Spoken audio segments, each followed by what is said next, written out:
Do you struggle to survive around the toughest circuits? Are you fed up of making poor mistakes that end your races? Well, here at Apex Sage Coaching, we will help you reach your full driving potential. Whether it be a road course or an oval, we have a coach that will improve your ability. Over time, we will iron out those mistakes and make you become the driver you wish to be. And soon, you'll be making last lap passes for the win. For more information, reach out to us on Twitter at Apex Sage Coach.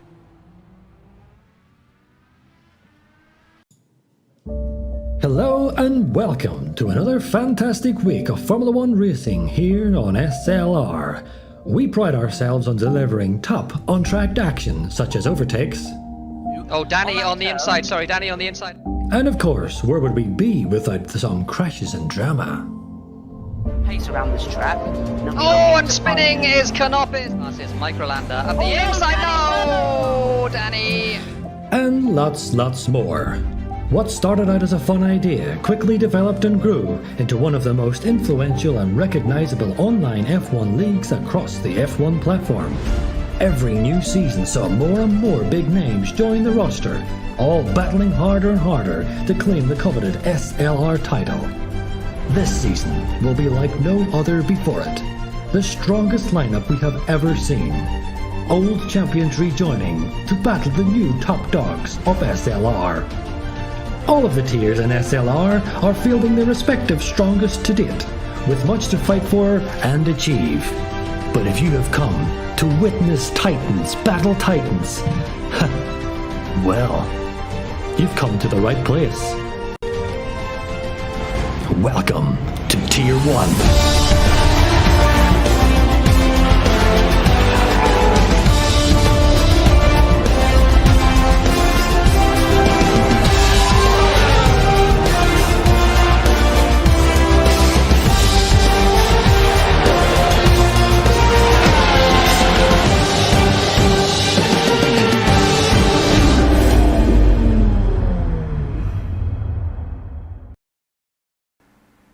Alright everybody, welcome back to the VOR iRacing IndyCar Euro Series. We are back after a week off. We are here at the world's greatest race course, the Indianapolis Motor Speedway. Host of round 4 of the season. Of course, we've got 8 races this season. Next week we actually have the oval race, 200 miles, but of course this week the road course up first. Currently in qualifying, so we'll get you guys over there as soon as possible. But yeah, of course, once again, welcome to you guys. So looking at the schedule real quick. Of course, we have the road course tonight, next week the oval. Then the week after that we go to Road Atlanta. Then we have a week off again until we return for Watkins Glen and Auto Club Speedway.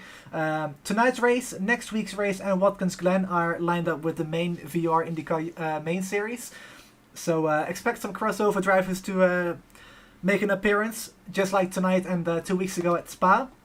So pretty exciting schedule for the remaining 5 races it is. I quickly had to count there, but there we go. So looking at the track map right there, 13 corners around the old road course of the Indianapolis Motor Speedway. Of course, we don't have the new scan just yet. I do believe that's in the making, but we don't have that available to the general public yet. It might be in testing, I don't know. But yeah, we've got 13 corners here. Long straightaway down into turn 1, which is the main passing zone. Then you've got a really fast section of the track until turn 6, turn 7. Then you get onto the back straightaway for the second overtaking opportunity around the track, turn 8. Gotta be driving it deep into the corner to make a pass happen there though, because turn 8 is quite fast, just like turns 9 and 10. And going back through turn 11 and 12 into turn 13 and onto the back straightaway again. You can see the pit entrance and exit as well.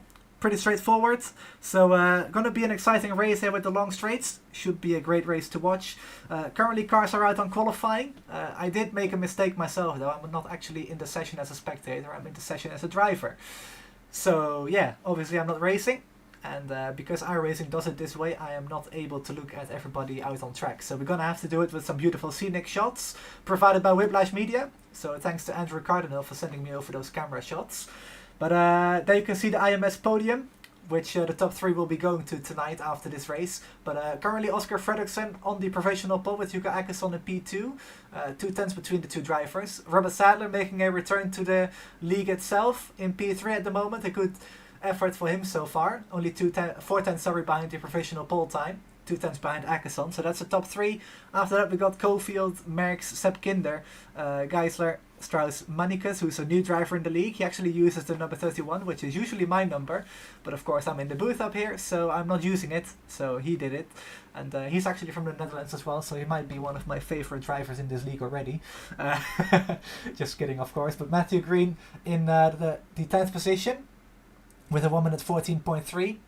And the driver in the 11th position, Joseph Brajalfa, with a 15.0. And I do have to say, this track does promote some very close racing, like I just briefly mentioned as well. So the gaps are always going to be quite close together. You can already see it just from 3rd to 6th already. The gap is less than a tenth and a half. So going to be a very close race. And push to pass is going to play a key role in this race as well. Which actually reminds me of something. Let's get rid of these and bring up the keys to the race. There you go. So race distance, 36 laps tonight. Fuel window is going to be 20 to 22 laps. That graphic is a little bit wrong. I forgot to update that. That's great. High quality broadcast here. 1 stop pit strategy it will be. 10 pushes of push to pass. That will be up to 20 seconds. The grip level is very low. The car will be sliding around a lot. And the setup is a baseline built by Apex Age Coaching, but mainly based off the high downforce iRacing presets. So that doesn't help because it's not optimized for this track. The only thing that is optimized for this track with the setup are the gear ratios and the downforce levels to hopefully make it a little bit better. But the iRacing penalty system will be 14x as a black flag and 20x as a DQ, as it's always been in this series. So the drivers will have to keep an eye out for track limits, but that shouldn't be too big of an issue around this place specifically. Going back here into qualifying with the timing tower. So like I said, I actually signed up as a driver for this session, which is completely my fault, but it shouldn't affect the broadcast too much apart from qualifying. So yeah, if you guys have anything to say, anything to ask, please feel free to do so. I'll be happy to answer any questions or just interact with you guys in general. So make sure to share the stream, like it as well if you're enjoying it so far. 2 weeks ago at Spa we had a great race, one of the more competitive races I've personally broadcasted myself. It was great to watch. So if you haven't seen it yet, make sure to catch up to that after this broadcast, of course. Or you can even watch the highlights instead. It's I think 8 minutes or something. It was a pretty good race, very tight. Close battle for the win. No spoilers other than that until later in the race. But Rubble Sadler jumps up to P2, 112.7, which is 1.5 tenths behind his teammates, Oscar Frederickson. And Oscar got taken out 2 weeks ago at Spa. Started from the pole, and there was a big pile-up in turn 1 and also in the bus stop even before the green flag flew. But Oscar Frederickson was collected in a incident involving Alex van der Sant and Patrick Stilfassi. And that kind of ruined his race already from the start. And after that, well, I don't know. Like I said, no spoilers other than that. So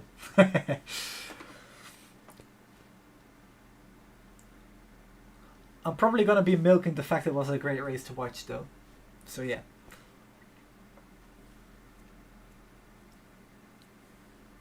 Let me quickly find out how many drivers we have in the session. I am currently counting 13 with a lap time set, and we also have 3 drivers in the pits still.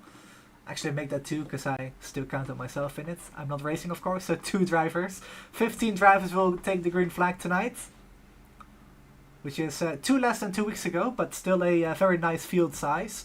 Of course we are, I guess, kind of used to a little bit lower in this particular series, so it's great to see about 5-6 more drivers showing up for the last 2 races, which is great for the entertainment value as well, of course, on the broadcast. With more cars racing, you actually get more action as well.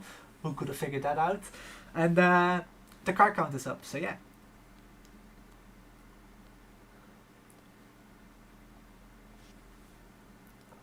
Also want to thank our sponsors, by the way. Apex Age Coaching, like I just mentioned, built the setup for this track.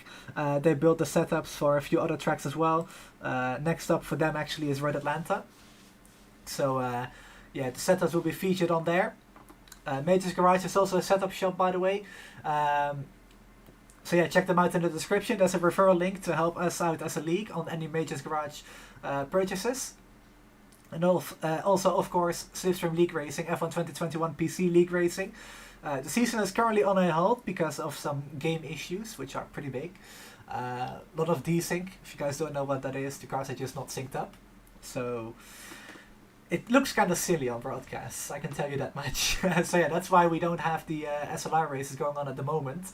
But they are planning to return as soon as the game gets fixed, which will probably take 6 years with Codemasters.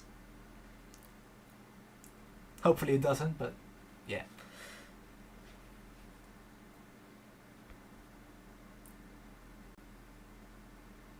Anyways, the first 2 races at Zandvoort, of course, and the first race, I can't remember which one it was anymore, of course, this is great. But the first 2 races were won by Oscar Frederickson.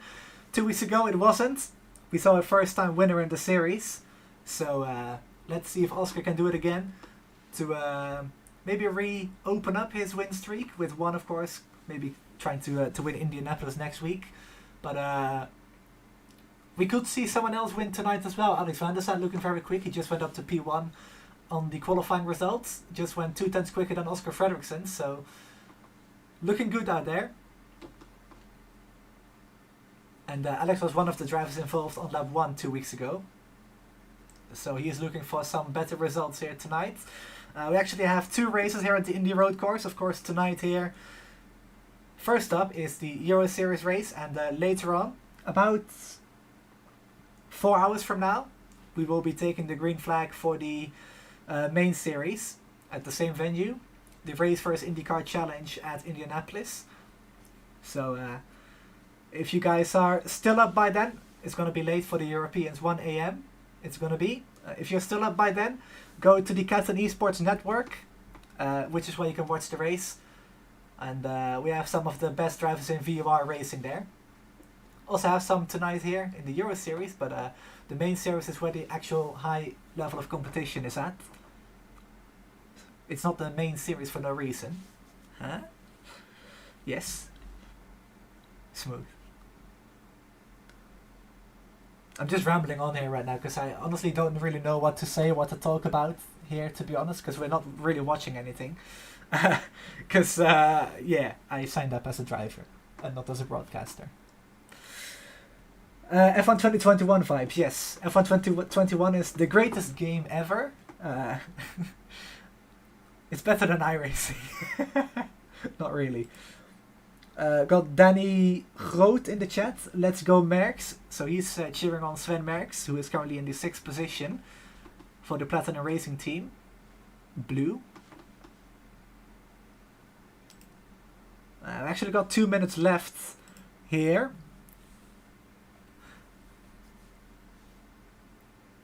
So what I'm gonna do is I'm gonna play the commercial break right now and cover the qualifying starting grid on the pace lap. So yeah, once again apologies about the way the stream is going so far, because yeah, like I said, I signed up as a driver by accident and not as a broadcaster. So it doesn't really allow me to cover qualifying too well, but like I said, we'll cover the qualifying starting grid here in just a second. So we'll be right back after a word from our sponsors.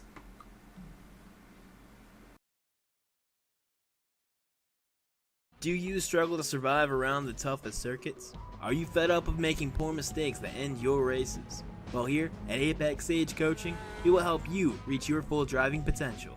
Whether it be a road course or an oval, we have a coach that will improve your ability. Over time, we will iron out those mistakes and make you become the driver you wish to be. And soon, you'll be making last lap passes for the win. For more information, reach out to us on Twitter at Apex Sage Coach.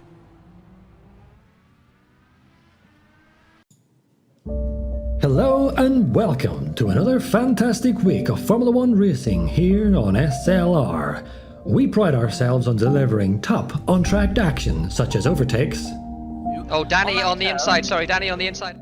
And of course, where would we be without some crashes and drama? Pace around this track. Oh, and spinning is Canopus. That's his Microlander up the inside. No, Danny. And lots more. What started out as a fun idea quickly developed and grew into one of the most influential and recognizable online F1 leagues across the F1 platform. Every new season saw more and more big names join the roster, all battling harder and harder to claim the coveted SLR title. This season will be like no other before it. The strongest lineup we have ever seen. Old champions rejoining to battle the new top dogs of SLR. All of the tiers in SLR are fielding their respective strongest to date, with much to fight for and achieve. But if you have come to witness Titans battle Titans, well, you've come to the right place. Welcome to Tier 1.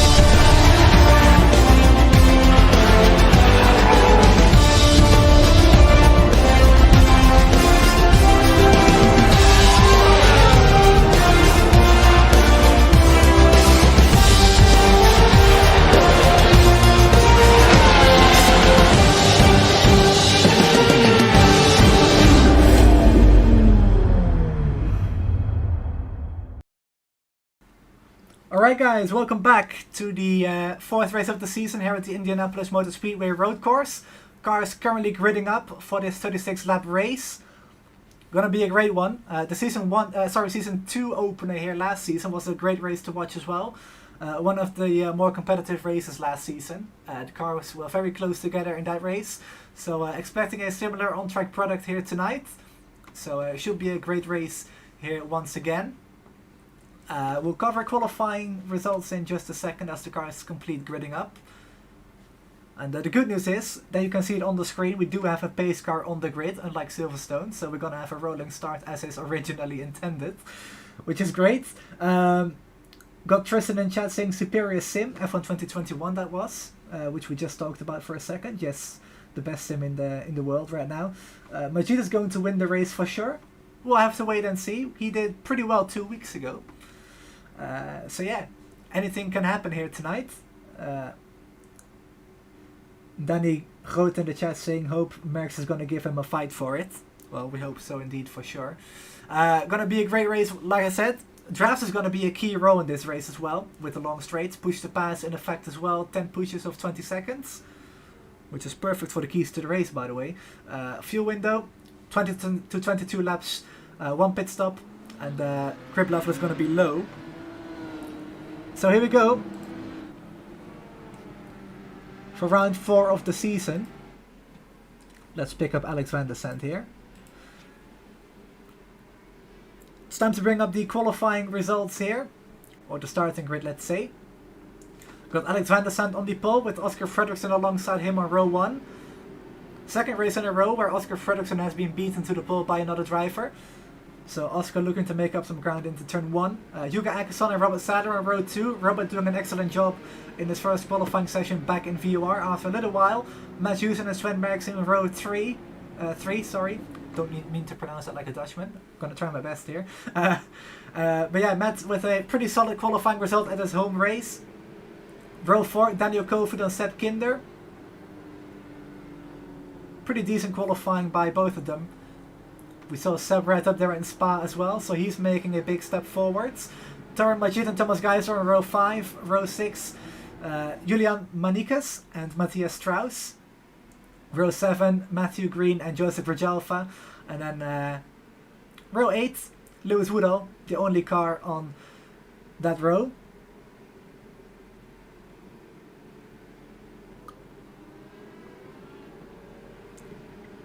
So yeah, we'll get rid of these ugly starting lights on the top of the screen. I'll bring the timing tower back up in just a second, but the car's coming through the final few corners right now. Ready to take on the green flag here at Indianapolis. Before we go green, please let me know if the audio levels are all correct. If not, please let me know so I can adjust those.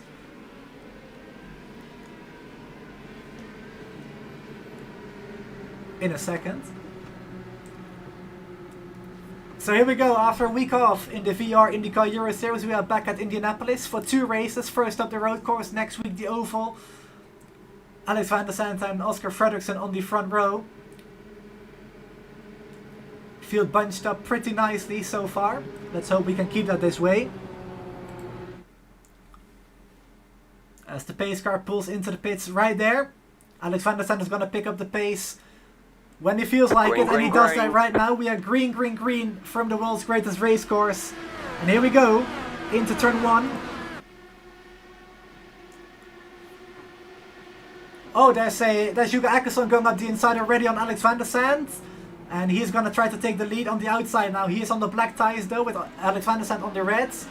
Going to try to hang it around the outside, but doesn't manage to do so. So Hugo Ackerson with a great launch off the line goes into the race lead. Alex van der Sand put back into P2. Then the two VOR cars of Frederickson and Rubble Sadler. And Matt Houston also battling for position with Sven Merckx there, as he holds him off for P5.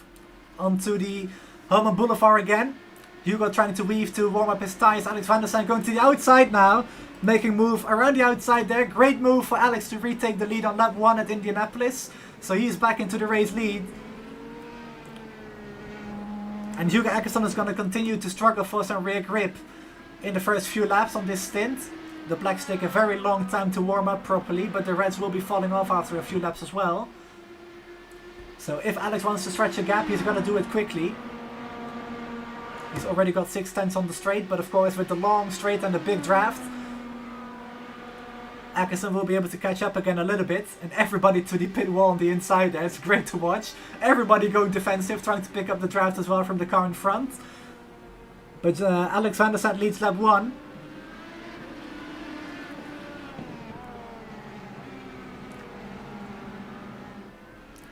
There you go, timing tower on the screen as well.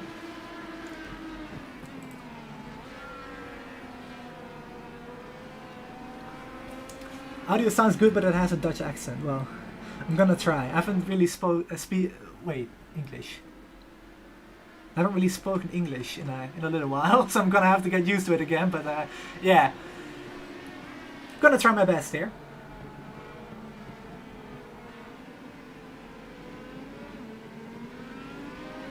Biggest mover of the green flag is Lewis Whittle, up 4 positions from P16 to P12 in the Team VOR car. I believe this is the first time Lewis is actually driving with the blue livery. Looks good on him, I have to say. Hashtag not biased. So lap 3. Alex van der Sand with a 1 second gap over Hugo Ackerson in P2. Oscar Frederickson 7/10 behind Hugo in P3. As Tarun Majid and Sven Merckx are battling for position. There they are.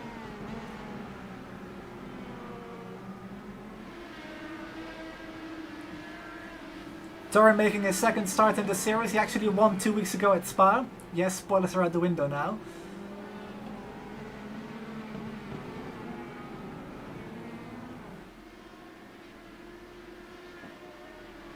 Safe to say, in the interviews he was kind of surprised that he got a race win, which is only great, of course.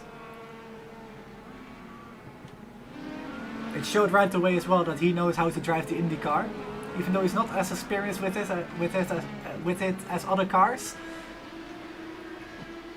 He does seem to have the speed in it already, so that's great to watch. And let's see where he can end up tonight. Not the greatest of qualifyings for him, but he's got plenty of time to make up for that.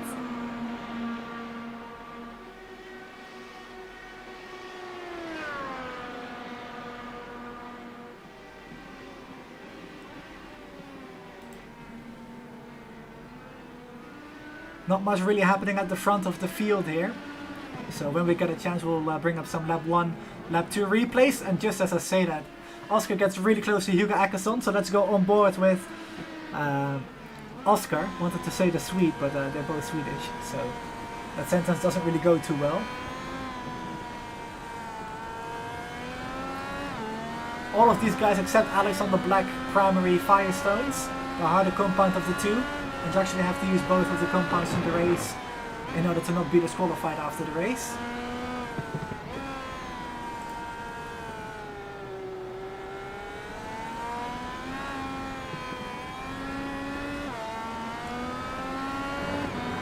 To the front straight again.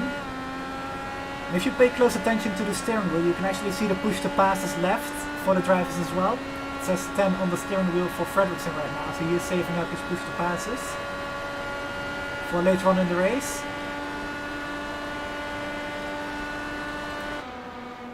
But he's not close enough this time around to make a move. So let's bring up some replays.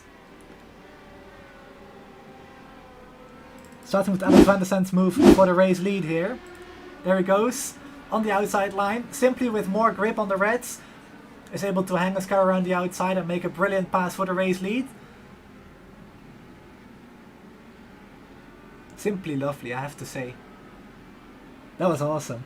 So going to Matthew Green and Joseph Rajalfa on the end of lap 1 as well. That's Joseph Rajalfa making a mistake actually, so he spins to the inside of the track. Promotes Matthew Green up a position again. And this is Matthew Green again making a move on Lewis Whittle. With a lot of better traction out of turn 11. Makes a pretty neat move. And then this is lap 3, Daniel Kovic making a move on Sven Merckx for P6. As Merckx makes a mistake there and allows Danny through. So we missed that for just a second. But your guys are all caught up now. Going back into the live pictures here. Oscar Frederickson in the slipstream of Yuga Akason. Setting him up for turn 1. He's going to have to go around the long way though. And Hugo defends the inside line, not allowing Oscar through very easily. And this is kind of the battle that we've been denied of at Zandvoort after the lap 1 mistake by Hugo.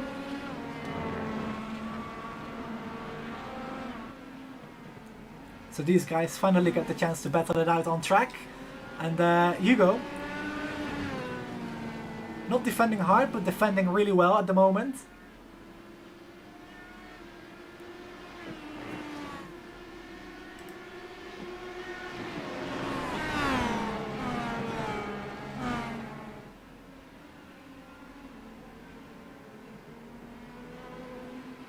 And I wouldn't call this a truly train, because it's not really that yet. Unless we are like 50 laps into this thing. Which there isn't really, so... But I do have to say there's a bit of a train forming behind Hugo Akason. That was what I was trying to say. As I'm still figuring out how to speak English on this one. But Oscar Frederickson with a nice run out of turn 13. Across the start-finish line. Again, Hugo defending the inside line. Oscar... Oh, going all the way up to the wall. I don't think he actually hit it though, but he came kind of close on the outside line for turn 1. That's going to become the inside for turn 2. Doesn't get the traction, so Hugo on the inside line for turn 4 here retakes the position and holds on to P2 for the time being. Alex van der Sand pulling away to a 4.4 second gap already. Of course, he's on the reds, so the reds will be a bit quicker on the first part of the stint. After that, the blacks should come into their window and start to cross over into being the better tyre compound. As Hugo was under some slight pressure of Frederickson there into turn 9.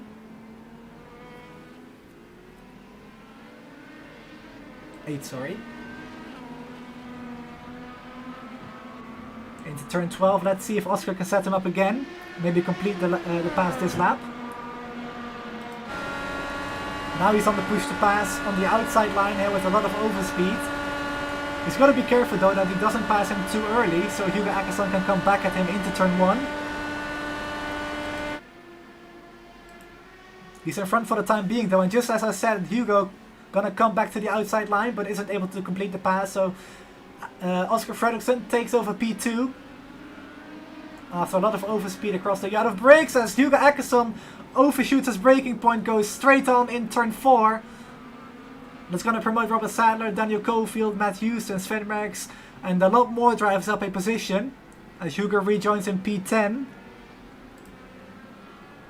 Struggling to pick him up right there. There he is. Dropping down to P10. Let's see what happened to Hugo here on board.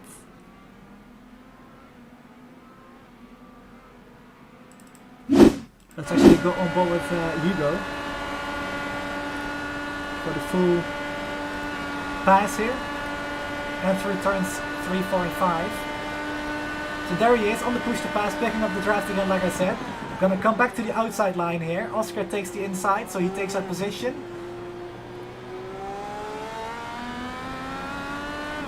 Now going into turn 4 and he simply overshoots his braking point, and yeah, there's not really much runoff at the Indianapolis Motor Speedway road course, so he's going to go for a grip through the gravel, sliding his way around, but going to rejoin in P10. Not optimal for him in this race for sure. It's actually kind of an understatement.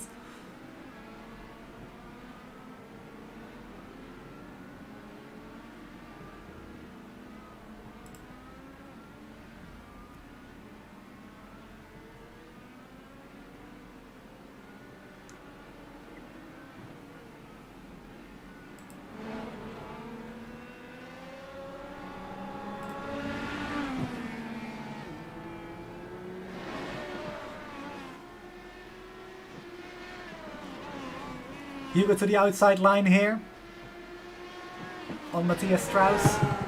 Pretty easy move. Don't think Matthias fought that too hard. Was a pretty neat move by Hugo though. Similar to Alex's move earlier. So pulls it off into P9 again for Hugo, and he's got a lot of ground to make up after that mistake.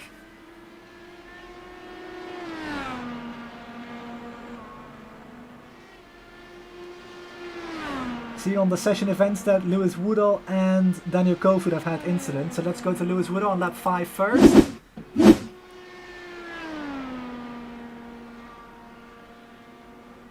I think he just went straight on in turn 1 to be fair. Yep. Exactly what happened. So Daniel Kofoed here on lap 9.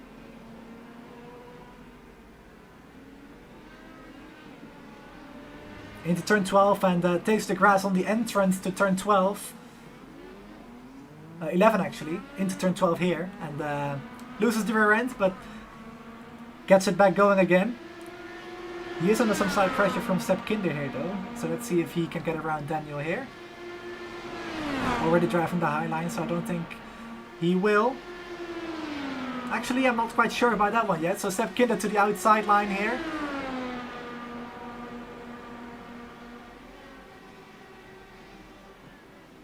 And Daniel outbreaks Sepp into turn 1, so holds on to that position. Off screen while we were looking at replays, Sepp Kinder got by Daniel Kofoed here. That was actually what we were just looking at, so never mind. Oh wait, there it is.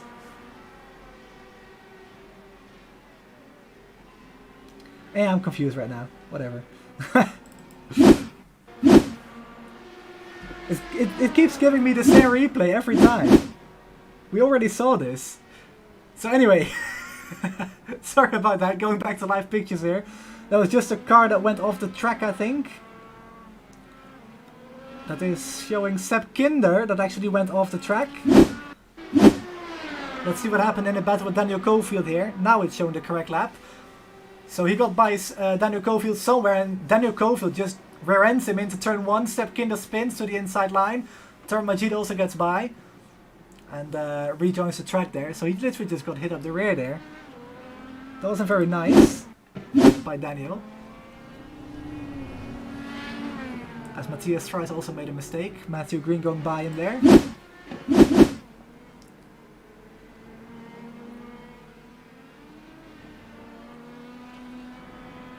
So in all of that, Hugo Eckerson back up to P8 now.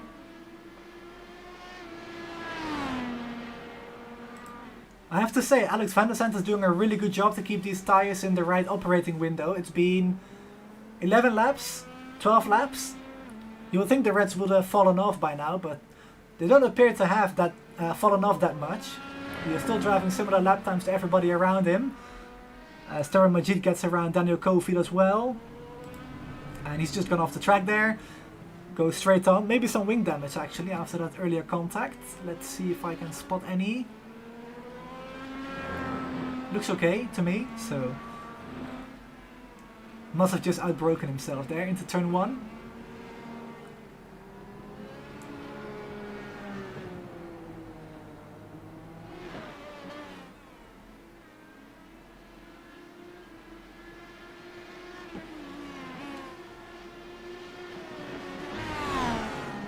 It's actually really hard to keep up with everything after you've been away for a week. My brain is kind of going like, what is broadcasting again? So yeah, please bear with me guys, I'm trying my best here to cover everything, but hopefully the replays make up for it.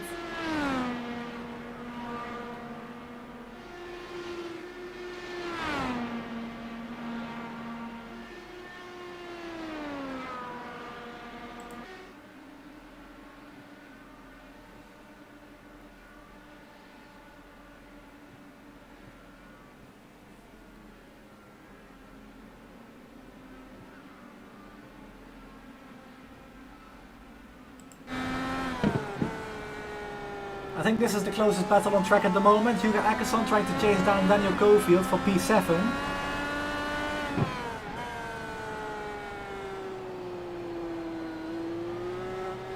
Kinda looks like it to me that Daniel's overdriving his car a little bit. So I think he's going to be a bit vulnerable for Hugo to get by him on the main straight here the next time by. Let's see if Hugo can get close enough to him in the first place to make that move.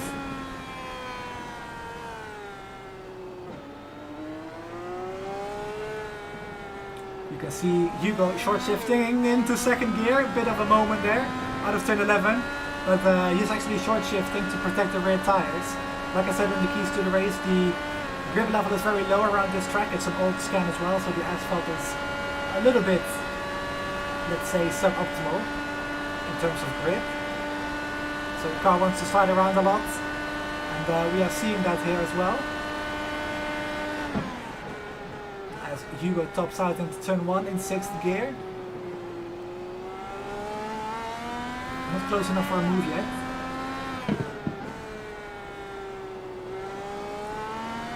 Let's actually go to Matthias Strauss and Matthew Green here.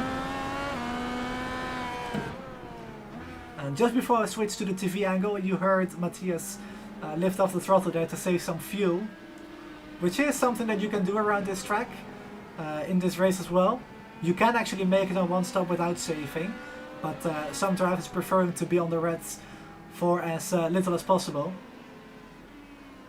So they're going to look to extend their stint on the blacks as long as possible and then pit to have the shortest possible stint on the reds. There you go.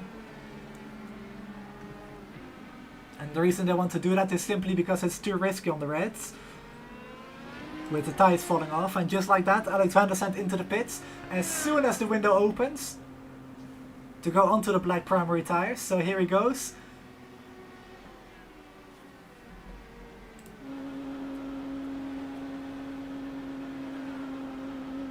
He started on the pole, so he's got the first pit box at the end of the pit lane.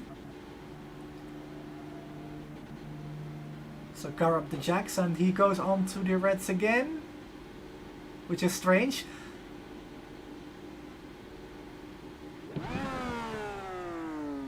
Not really sure what's going on here. He just went into the pits. He's supposed to go onto the blacks. What's happened to Alex van der Zandt? Did he forget to tick the tire box? Oh, he did. I should have laughed at this. I'm so sorry, Alex, but oh, that is so unfortunate to have to go into the pits, forget to change the tire compound in the black box in the bottom of the screen. So of course there's a tire rule in this league that you have to use both compounds in the race. So Alex van der Zandt losing a lot of seconds here in the pits by making a mistake in the menus. Oh, that's gonna hurt so badly for Alex there. So he rejoins in P12, 11 positions down from where he started, partially because of course he just pitted, but also because he made that mistake. So Daniel Cofield gonna be the next car to come into the pits, as we are nearing the halfway point. 21 laps to go. The halfway point is 18.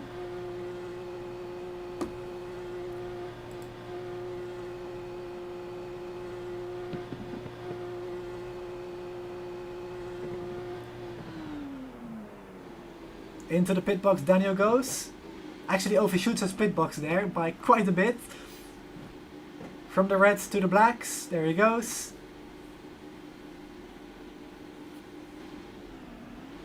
And he is off and away again.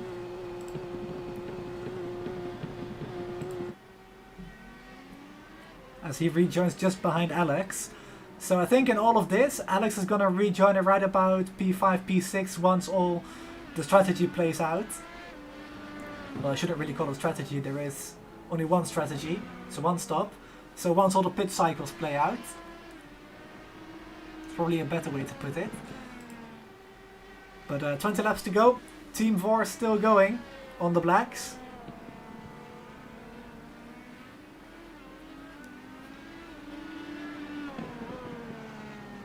I did hear some discussion about Oscar and Robert wanting to swap around for positions to save some fuel. Haven't really seen too much of that today yet.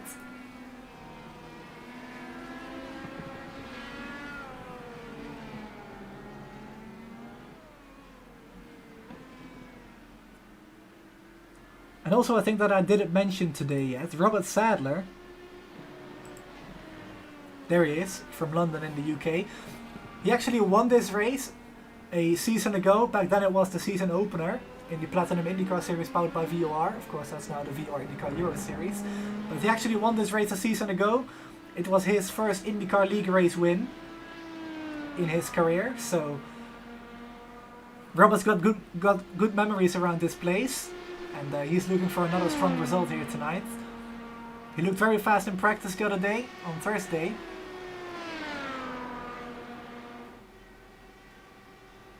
And currently on track for a podium, maybe even a 1-2, with Alex van der Sande dropping out and Hugo Aggerson also making a mistake earlier. So Matt Hughes up into P3. Sven Max also up into P4. He actually did really well at Zandvoort about a month ago now, 3 weeks ago. Took his first podium in the league back then, around his home race.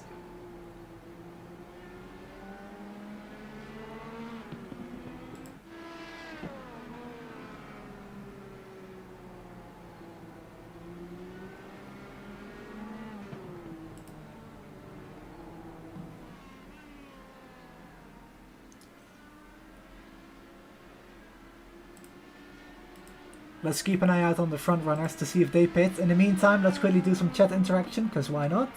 Audio sounds good. Okay, thank you, sir. I haven't really seen Torren drive around in the F1 games too much. I think I've only seen one race of his, actually.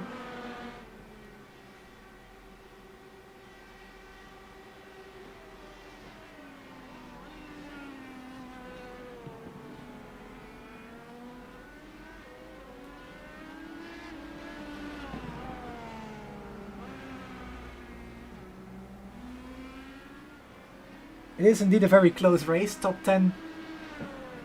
5 still within 10 seconds. Before the pit cycles, of course, started out.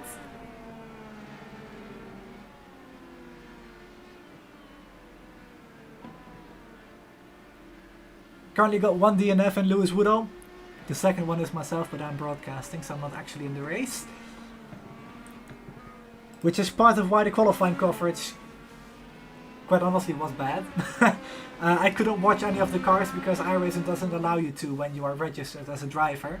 So yeah, that's why it shows my name on the overlays as well, but just keep in mind I'm just up here in the booth, I'm just calling the race, not racing itself.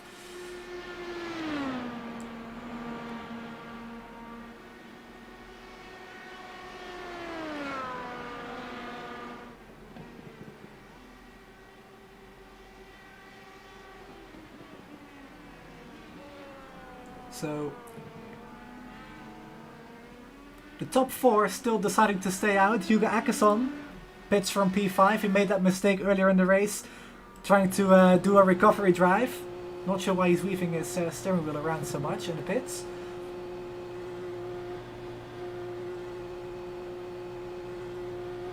Might have an issue of some kind to try and fix in the pits, I don't know.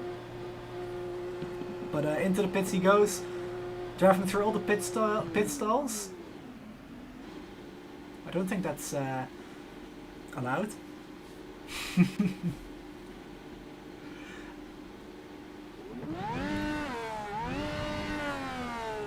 Did Hugo do the same as Alex? I think he just did as well, yes. So he changes to the reds, gets away after a little while. He drops back down to P... where is he? Oh, P9 still, okay. So it drops back down to P9. I thought he'd end up further back, but everybody else behind him pitted as well, so that makes sense.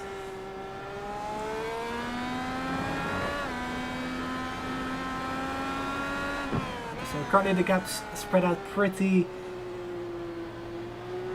big. I don't know why, but I just feel like my English is terrible today. I just can't handle it, sorry.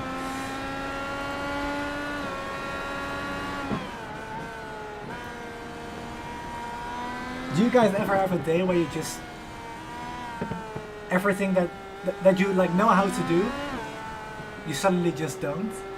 I don't know if I'm the only one that has this. So it can't be.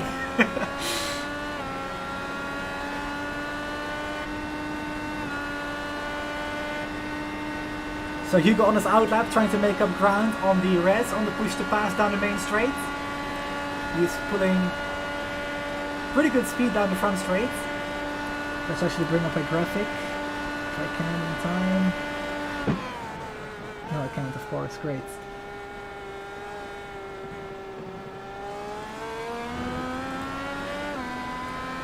Let's grab the speedometer though. On board with Hugo.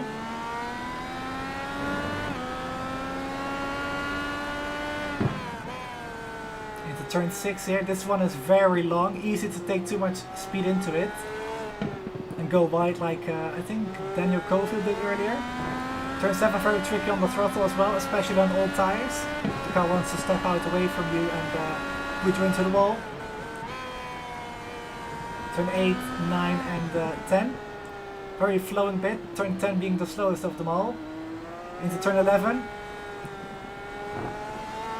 Easy to run out wide into the grass. Now into turn 12, which is easy flat, and also turn 13. The banked corner over turn 1. Also easy flat, of course. Let's see what speed Hugo can pull down the front straight. Already 285 kph. 290, there he is. 291 is the top speed down the front straight without push to pass. Probably 295, 296 with push to pass.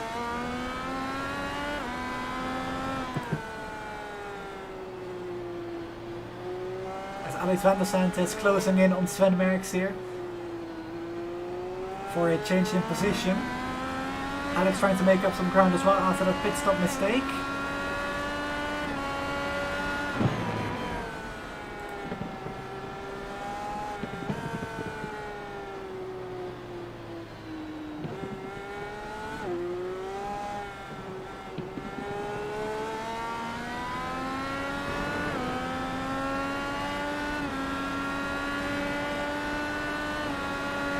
Into turn 13 here, oval turn 1.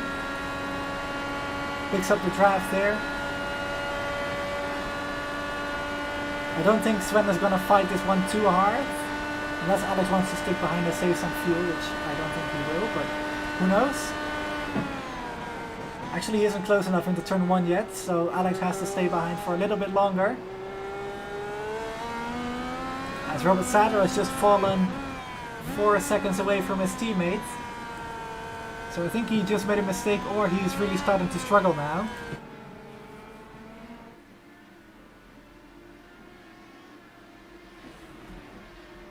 Actually, let me correct myself, everybody just pitted. So that's why. Cold tires is the reason.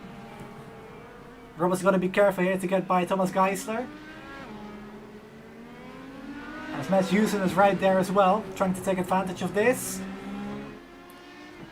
Now I don't want to start any conspiracy theories, but Thomas Geisler is a race first driver, and so is Matt Houston, so Rubble Sadler gonna be put under pressure by Matt Houston here into the front straight. Let's go on board with Matt here, see if he's on the push to pass. No, he is not. Will Robert defend the inside line? No, he will not. Matt Houston having a look, but not deciding to go for it yet. I know Matt's a very patient driver, he really likes to wait out the race, just let it play out, and if there is a chance at striking at the end, he will take that chance. Sepp Kinder has just gone off the track as well. Oh. Completely misses his braking point into turn 1. Slides across the grass there and rejoins.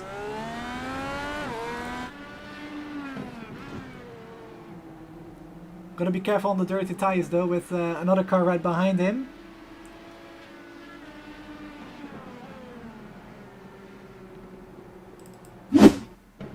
As Daniel Cofield has got by Sepp Kinder here, and that's when he went off. Okay, so Daniel Cofield into P6. Back to Matt Houston here on board. Robert trying to break the slipstream. Or the draft as you Americans know it. So Oscar with a very nice lead at the moment as Rubble Sadler goes slightly deep into turn 1. That's really gonna kill his exit for turn 2. And Matt Houston does gain some time on him here. Both drivers on the reds. So let's see if Matt Houston can stay close enough and maybe make a move on the front straight this time around. We've seen it before in this series. In the final few laps the race really kicks off. After a bit of a dull moment in the race with all the pit cycles playing out. Sepp Kinder is really close to Daniel Cofield as well. Seb on the reds, Daniel on the blacks. Should be a relatively easy move for Seb now his tires are still fresh.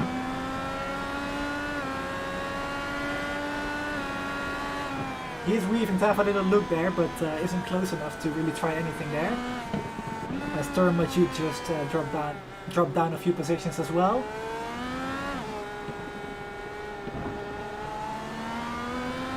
We'll bring up a replay from that in a second, but Sepp Kinder on the push to pass through turn 12 into turn 13. Daniel's going to give him the inside line. Now watch Daniel go on the push to pass here in a second as well to try and retake that position. Doesn't use push to pass, but he is picking up the draft here. Having a look up the inside here. Let's see if he can pull it off. Nope. Oh, Sepp Kinder. Ooh, that was really close. So Sepp Kinder gets by for P6. Gets in front of Daniel Cofield as Hugo Akesson behind overdrives his car, makes another mistake here. That's the second one we've seen from him today.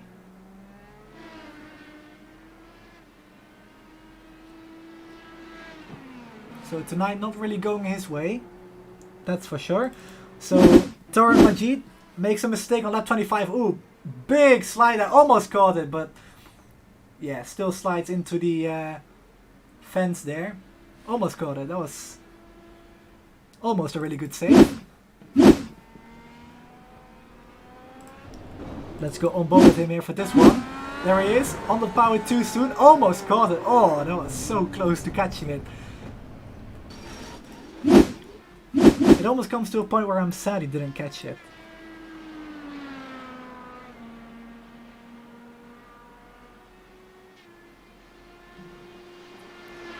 Easy way to get points. NASCAR start and park.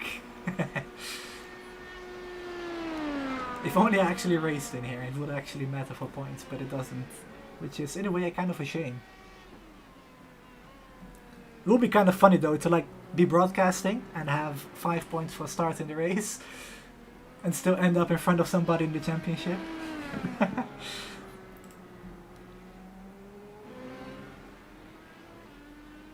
Alright, now it's gonna be difficult to keep up with me, with everything that's happening here, so please bear with me on this one. I'm gonna try to cover this race as best as I can, but there's currently 2 battles going on. Sven Max and Alex van der Sand. And, oh, Hugo spins around again. And Sepp Kinder and Daniel Cofield. Actually make that 3 battles. Strauss and Green as well.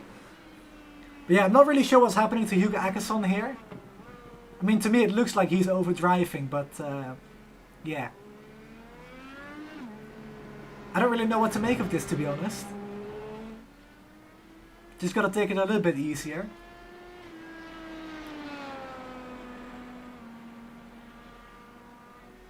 I mean, we all know how fast Hugo is, so if he can just string it all together, he will be just fine. Oh. Big bunch of cars here. Sven Merckx goes up the inside of a lapped car here. Thomas Geisler getting out of the way. Alex van der Sar right behind him here. Onto the Holman Boulevard.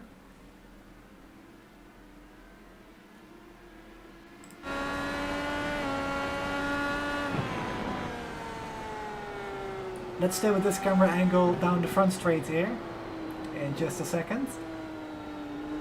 You can see, you can just noticeably see that Alex is so much smoother on the throttle and the braking. Even the steering inputs are just so much smoother than Sven Merckx's inputs, and yeah, that allows him to keep better care of his tyres. And there he goes already on the blacks on the inside for oval turn 1. Easily takes that position away. Back up into P4. Now he's got a 12-second buffer of clean air.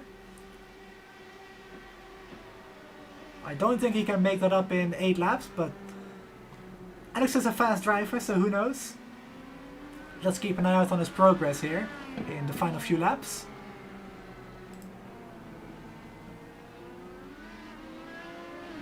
Oh, that was a beautiful sound of wheel spin there. Out of turn 2.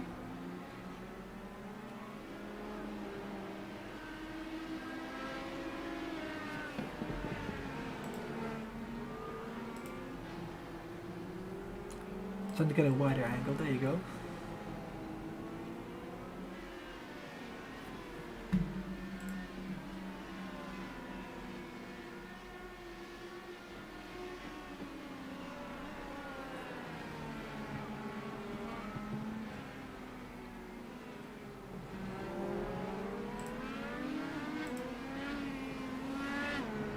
Let me do something that I should have done before the race started.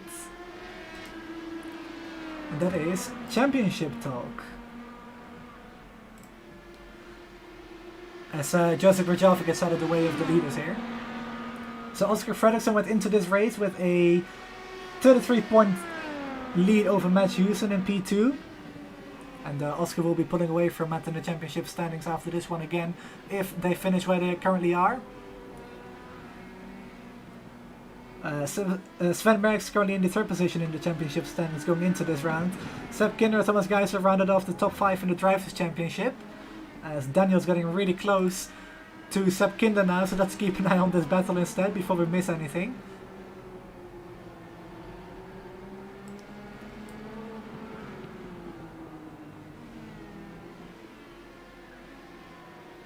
Down Helman Boulevard again.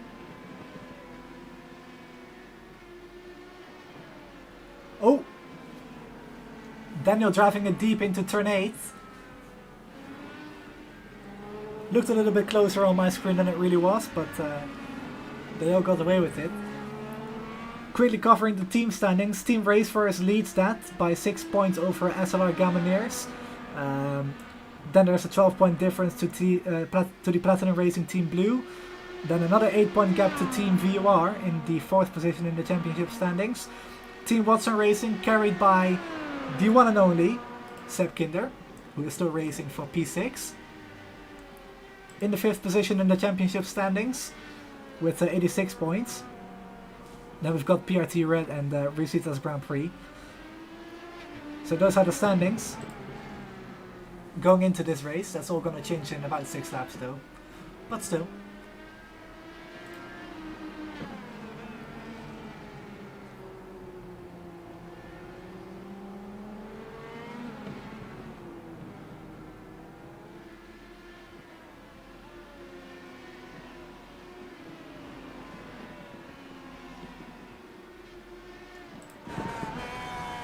Daniel seems to be really getting close in turn 8. So I would say the middle part of the track is really where he's getting the most time. Let's see if he can stay close enough to make a move though on the front straight. That's where it's really gonna matter. Looks pretty close to me this time around. Picks up the draft. Hugo Ackerson's gone off the track again. Then he'll go over to the outside line now with the slipstream. Gonna go by and move in front of Sepp Kinder. Moves across to defend the inside line for turn 1 here. Sepp Kinder gonna dive it down the inside. Ooh, that's gonna be really close. Sepp Kinder loses in position to Daniel Cofield though. Daniel with a very nice move. Daniel, not the easiest one to scare out of a move there. So Daniel up into P6. Let's actually get a blimp angle from that one. So let's actually go to a close blimp. And move it to slow motion as they go into turn 1. Hopefully the building move out of the way. There you go. So Sepp Kinder looking for a move down the inside again. But wisely backs out of that one. If he actually dove it in there, who knows how bad that could have ended.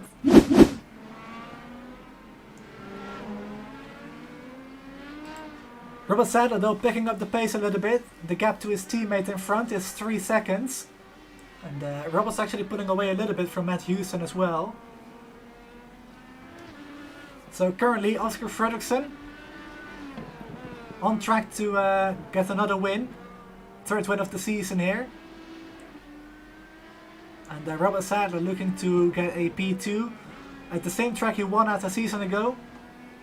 To finish off a 1-2 finish for the Velocitone Racing team.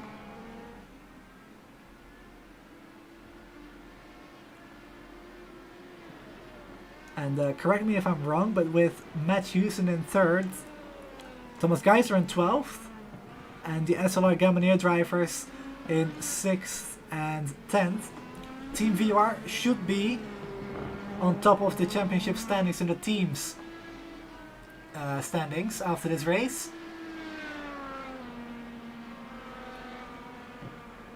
Hasn't really been the strongest start to the season for them yet, so it would be nice for them to get a good result.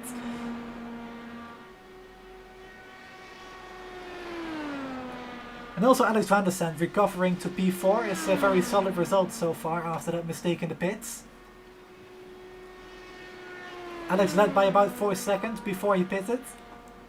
And forgot to change the tyre compounds on the black box in the sim. And dropped back quite a few seconds there. You can see 12 seconds behind the race leaders. He was about 17 back a few laps ago. So yeah, Alex definitely the faster car in this race, not the fastest.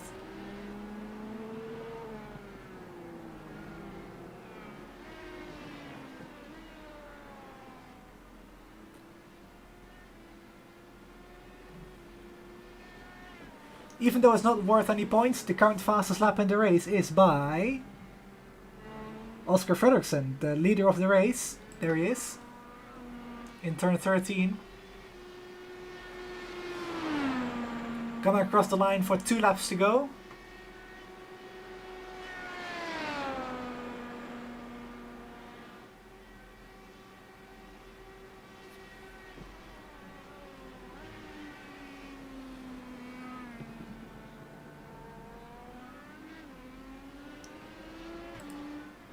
Oh!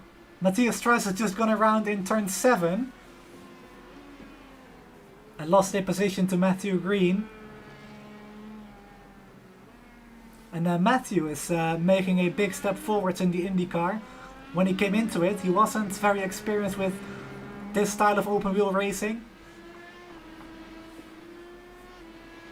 But as the saying goes, practice makes perfect. He's been practicing, improving on a weekly basis, and there he is, driving pretty comfortably in the top 10 right now, which is something that we didn't really used to say, let's say at the beginning part of this season.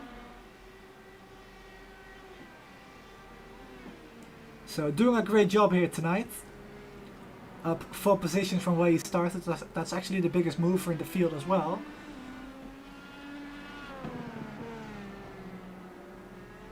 So on course for a solid result for himself and his team.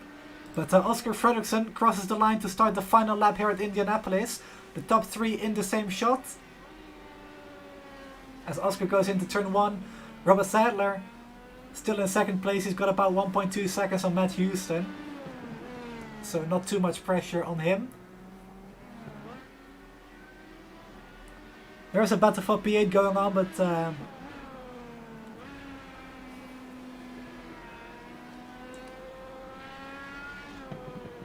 I think Hugo has got that one covered at least. He's already putting away from Matthew Green there, so.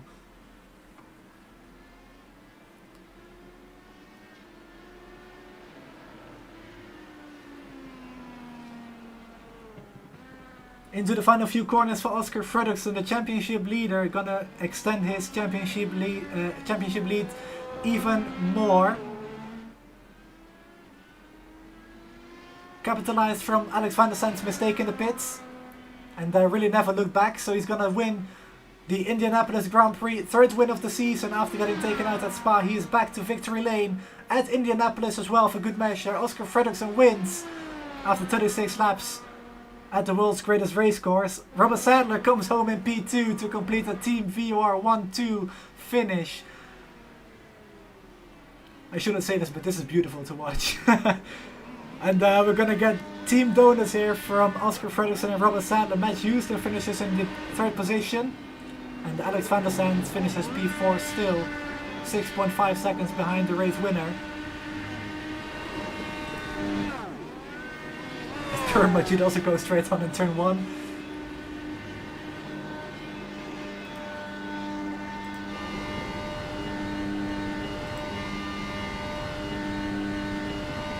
Simply lovely that. So with that, Team VOR retakes the team's championship lead.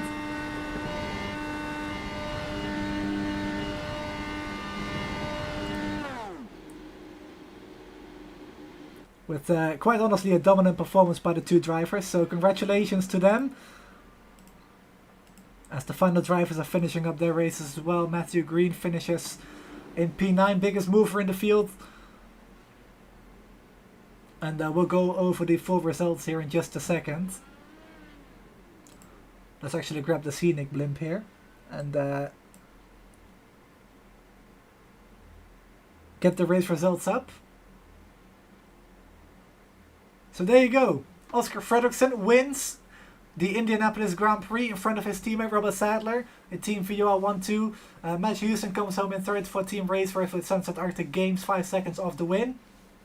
Then there's a 5.1 second gap to Alex van der Sand. Sven Merckx finishes in the 5th position.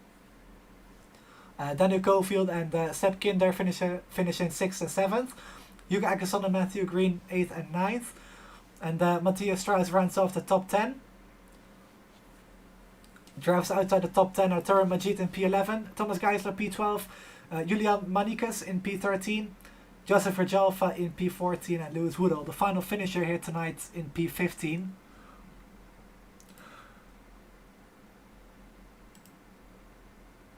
So those are your finishers here tonight. I'm going to play a quick commercial break, grab something to drink because my voice is kind of hurting right now. So I'll be back in a few minutes after this message from our sponsors, and we'll be right back for the driver interviews.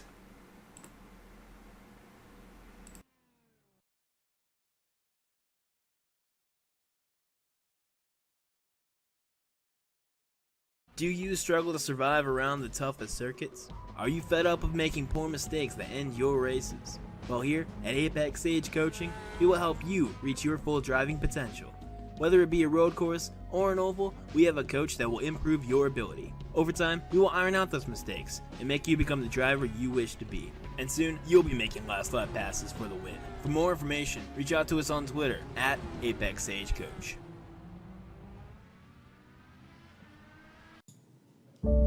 Hello and welcome to another fantastic week of Formula One racing here on SLR. We pride ourselves on delivering top on-track action such as overtakes. Oh, Danny on the inside. Sorry, Danny on the inside. And of course, where would we be without some crashes and drama? Pace around this track. Oh, and spinning is Canopis. That's Microlander at the inside. No, Danny. And lots more. What started out as a fun idea quickly developed and grew into one of the most influential and recognizable online F1 leagues across the F1 platform. Every new season saw more and more big names join the roster, all battling harder and harder to claim the coveted SLR title. This season will be like no other before it. The strongest lineup we have ever seen. Old champions rejoining to battle the new top dogs of SLR. All of the tiers in SLR are fielding their respective strongest to date, with much to fight for and achieve. But if you have come to witness Titans battle Titans, well, you've come to the right place. welcome to Tier 1.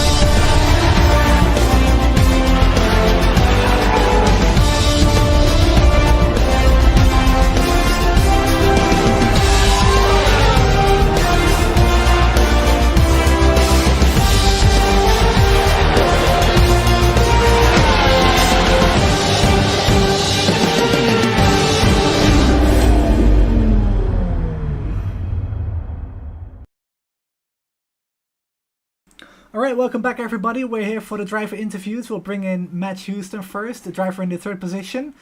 Hello Matt, you got a copy, man? Yep, got a copy. Perfect. So congratulations on P2 as usual, of course. Not P3, but just congratulations.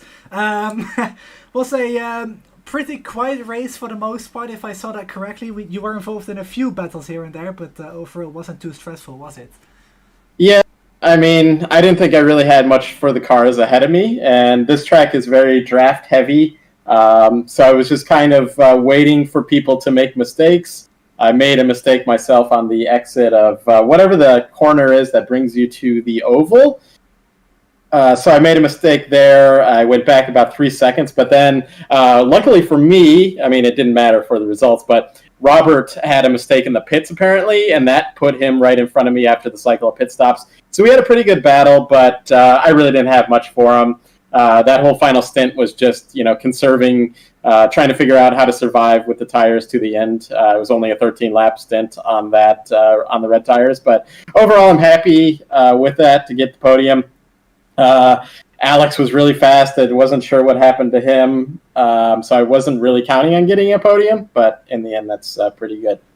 Yeah, Alex actually messed up the tire compass in the black box on the menu, so that set him back quite a bit. But yeah, still you got a decent finish. Were you trying to even get close to Robert in the final few laps, or do you really think that you just had literally nothing for him there? I mean, you kind of said it just now, but I didn't really have much for him. I don't know how many push-to-passes he had remaining, but I used up quite a bit to just make sure I stayed with that front group at the beginning, so I didn't have that much push-to-pass at the end. And my tires were they were awful, so even if I was able to make an attempt, it would have been pretty sketchy, going side by side with somebody into a corner. But that's part of the update with the tires. It's pretty fun. I know some people might complain about the setup, but bad setup, good setup, in my opinion. So. Yes, that's how it goes. So, anyways, before I let you go, any shout-outs to any sponsors? I do know there's a big logo on the side of your car, so feel free to say something. Well, before the big logo comes the wife. I always have to thank her for letting me do these kind of things.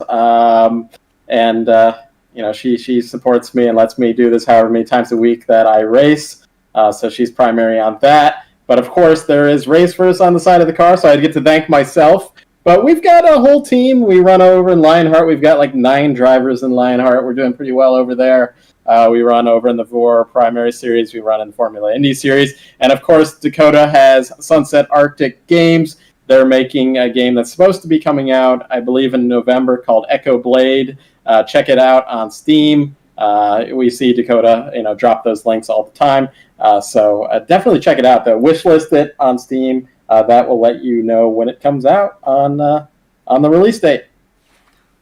Check it out, guys. Surprised it didn't bomb it in the YouTube chat, by the way. But anyways, congratulations once again, and see you later tonight for the main series race. That's right. Thanks for broadcasting, Julian. I think you're doing a pretty good job with these broadcasts, and I appreciate you not being competitor on the track. Otherwise, I'd have finished 4th. All right, take care. You too, man. Thank you. So nice. Oh. Anyways, sorry, I got cut off there. So next up is Rubble Sadler finishing in P2. Hello, Roberto. Hello. How are you? I'm pretty good, thank you. Yeah, I mean, I should ask you that question. How are you after that result? I'm good. It was a good race. It was exactly kind of like... Obviously, if Alex hadn't made that mistake with the pit stop, then we wouldn't have been 1-2, but it was still pretty much... It went exactly how he planned it, and it was perfect. Well, not much to really add to that, was it? No, I mean, it went entirely to plan. We went long on our first stint, and then we just short fueled for the second one, and it made it slightly more manageable on the reds, but they were still pretty bad. Yeah, so of course you won here last season. To get away with a P2 here tonight, I should know this as your amigo, but are you actually racing tonight in the main series race or no? I am. Ah, perfect. So that this all makes sense now why you're doing this race as well. Okay. Yeah. I just wanted to make sure, but yeah, how are you feeling ahead of the main series race then? I'm feeling pretty good. I had pretty consistent pace, and I was able to keep a hold of my tyres pretty well. I didn't make any mistakes, maybe a couple small ones here and there, but it was a good race. I felt comfortable. I'm looking forward to the next one. Oh, easy win tonight, right? Super easy. I'm just kidding, but overall, I'm super proud of you and also Oscar. I'm gonna tell him that in a second as well for getting that 1-2 here tonight. It wasn't an easy race with all the tire fall off in play as well. So, great job to you and getting your second podium in 2 seasons here. Of course, the first being a win, P2 tonight. So yeah, congrats once again. Before I let you go, any shout outs to anyone? Yeah, I'll just give a shout out to my parents. Very supportive, and they always watch the races when I send them. So big love. Thank you. Did you send them? Yeah, I do send them my races, yeah. Oh, nice. All right, well, perfect. Thanks, and go celebrate your P2 now. Don't celebrate too much, though, before you the main race. Yeah, thank you. Good night. All right, that was Robert. Let's bring in Oscar Frederickson now. Hello, Oscar. Championship leader by even more points now. Hello. Yes, good recovery from Spa. Yeah, so we all know your bad luck at Spa. Was there any doubt in your mind that something similar would happen here tonight, or was that not even on your mind at all? I mean, turn 1 here is kind of scary because it's such a long run. And I knew that if someone behind is pushed to passing, there should be a massive like free wide moment or something in turn 1. So I was definitely a bit scared that something would happen. And especially while like being behind Alex. I didn't know what to do, if I was gonna use a push to pass, trying to just stay alive, or if I was gonna hold back. And then I think Hugo used a push to pass because he just flew into the lead. And then, I mean, it's not really the same thing as Spa, but I was definitely scared the entire race because there's no grip on this track. So I was driving very carefully, trying to not spin or lock up or bin it somehow. Mm-hmm. Yeah, so you said this before the race, and I wasn't planning to answer this at all, and I think you already know where I'm going with this. Oh my god. Yes. How were the brakes going into turn 1 at the start? How did they feel? They did definitely feel better than in Vex. And I mean, I guess I got experience from that, just now I braked a lot earlier than I did back then, I guess, and I actually made the corner, and I didn't take out my teammate and another guy while doing it. So a lot better. I lost only 1 position and not lost the entire race, and killed 2 people in the process. So definitely improvement.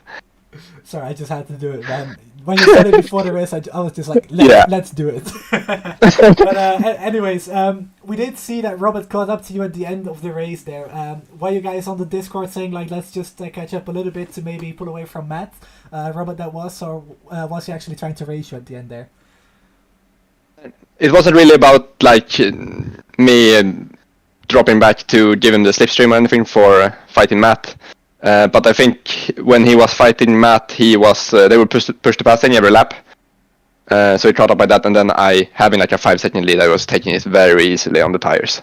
So when he started to get, I think he, for a few laps, he gained like half a second every lap, then I started to push a bit harder, and I used up my push to passes. So then I think I was safe. So I think that was just me trying to hold back and stay alive and stay consistent on the tires. But Robert definitely did a good job holding off Matt and having good pace towards the end. Yeah, so I just wanted to make sure that, so thanks, I got it now. Okay. Anyways, going into the Oval next week, just quickly tell us your thoughts on that. I like the Indy Oval. It's definitely my best Oval, so hopefully I can get a good result there. Probably there will be a bunch of VOR NA main guys that are gonna come there just for the practice, so hopefully we can have a big field and not have like a 10-car field. I hope so too. But going into the Oval, you have the biggest advantage that you can have in a European league. You know what Indy means. Yes, I am definitely gonna try and go for the win. I've had many close wins in VOR stuff at that track and in other leagues as well, but I've never picked up the win. So with such a championship lead, why not try and go for it?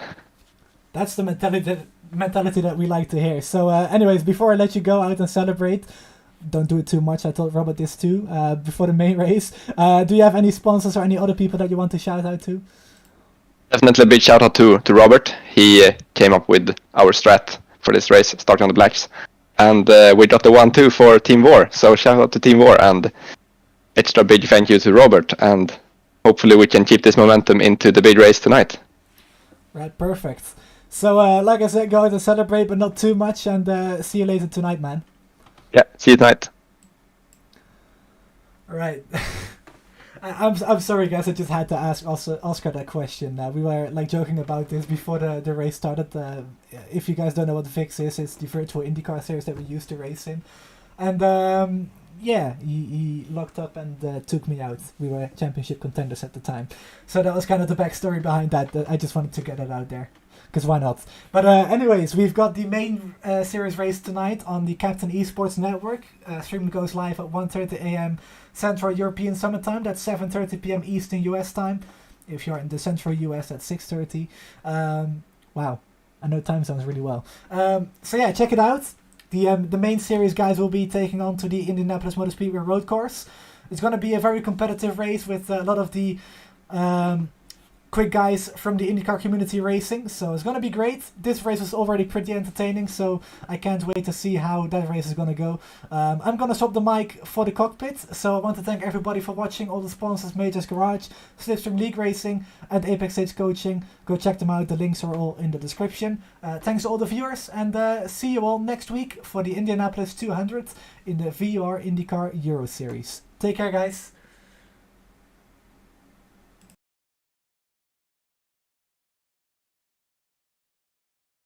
Do you struggle to survive around the toughest circuits? Are you fed up of making poor mistakes that end your races? Well, here at Apex Stage Coaching, we will help you reach your full driving potential. Whether it be a road course or an oval, we have a coach that will improve your ability. Over time, we will iron out those mistakes and make you become the driver you wish to be. And soon, you'll be making last lap passes for the win. For more information, reach out to us on Twitter at Apex Stage Coach.